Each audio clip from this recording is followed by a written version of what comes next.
മാളിൽ പോയിട്ട് കുറച്ചു നേരം ആയാലും ചുറ്റിക്കറങ്ങി നടന്നു കേട്ടോ. ബാഗും കുടയും അതും ഇതും എന്നൊക്കെ പറഞ്ഞ് കുറച്ചേരം നോക്കി നടന്നേ. എന്റെ ഒരു 10 വർഷമായിട്ടുള്ള ആഗ്രഹമാണ് വലിയൊരു കാലം കൂടെ വാങ്ങണമെന്ന്. ഇതുവരെ സാധിച്ചിട്ടില്ല കേട്ടോ. അതിനാണെങ്കിൽ ഭയങ്കര വിലയാണ്. അതുകൊണ്ട് ഞാൻ അവിടെ വെച്ചിട്ട് പോകുന്നേ.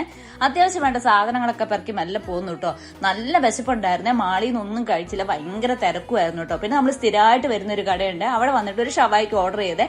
ഡയറ്റ് ആണെങ്കിലും വന്നാൽ ഒരു പ്രാവശ്യം കൂടെ കഴിച്ചേക്കാന്ന് വിചാരിച്ചുകൊണ്ടാണ്. അപ്പത്തേക്ക് ഇവര് വേറെ ഏതാണ്ടൊക്കെ ഓർഡർ ചെയ്തിട്ട് ഞാൻ അതിൽ നിന്ന് ഒരു കഷ്ണമൊക്കെ പൊട്ടിച്ചിരുന്നേ. അപ്പത്തേക്ക് നമ്മുടെ ഐറ്റംസ് എത്തി കേട്ടോ. എന്റെ ഏറ്റവും പ്രിയപ്പെട്ടത് മൈമോണൈസ് ആണ്.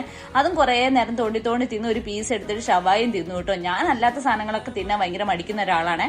പക്ഷെ ഇത് ഞാൻ വയറ് നിറച്ച് തിന്നു കേട്ടോ. ഉണ്ണിക്കുട്ടൻ എന്താ കൂട്ടി കുഴച്ച് ഇളക്കി പറയുമ്പോ തന്നെ വായിൽ വെള്ളം വരുന്നുണ്ട് കേട്ടോ. അങ്ങനെ ഉണ്ണിക്കുട്ടനും തിന്നു, സായം തിന്നു, ഞാനും തിന്നു. അങ്ങനെ കുറച്ച് കഥയൊക്കെ പറഞ്ഞ് നല്ല മഴയായിരുന്നു. അവിടുന്ന് എൻജോയ് ഒക്കെ ചെയ്ത് ഞങ്ങൾ മെല്ലെ പോന്നു കേട്ടോ. ഞങ്ങളെ കാത്ത് 3-4 പേര് വീട്ടിലുണ്ട് കേട്ടോ. അതുകൊണ്ട് അവിടെ അധികം നേരം നിൽക്കാൻ പറ്റത്തില്ലല്ലോ വിചാരിച്ചിട്ട് വേഗം പോകുന്നതാണ്.